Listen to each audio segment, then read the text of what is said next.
As I've said a number of times before, whether you're making a budget platformer or an expensive one, when you're rolling into the house that Mario built, you can't be bringing a sloppy mess to the party.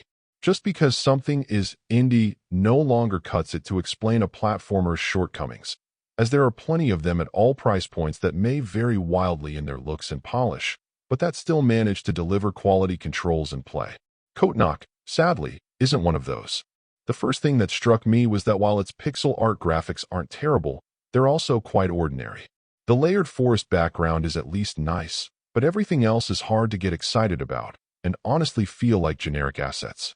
While we're talking about the visuals, I'd also like to complain a little bit about how it can sometimes be difficult to tell where you're supposed to be going, since the same assets are used in background layers, but are only slightly darker.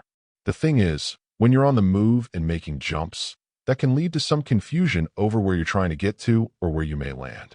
That sort of thing just feels like it could have been handled a little more clearly to avoid issues. Of course, even with my reservations about the game's general look, tight controls and satisfying play can usually turn opinions around. Unfortunately, the game also comes up short in that department, with your character feeling like they take just a half step extra when you'd like to stop, mixed with hitboxes that often make it feel like you've safely made a jump, but end up dying anyway. The weird thing is, you'll even sometimes have trouble with it in pretty general areas, and even though visually it looks like you managed to clear the spikes, you'll die, as if you landed right in the middle of them, and that can be frustrating. Given that it all simply feels uninspired and overly touchy, it's hard not to reflect on the many indie platformers I've played that don't get bogged down by these same pretty fundamental issues. Overall, my final score for the game ended up being a 5.2.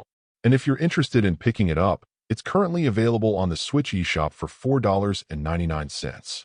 Thank you for taking the time to listen to this review. And if you'd like more information or ideas of indie games worth checking out on the Switch or the Switch 2, be sure to click on the link provided in the description. Until next time,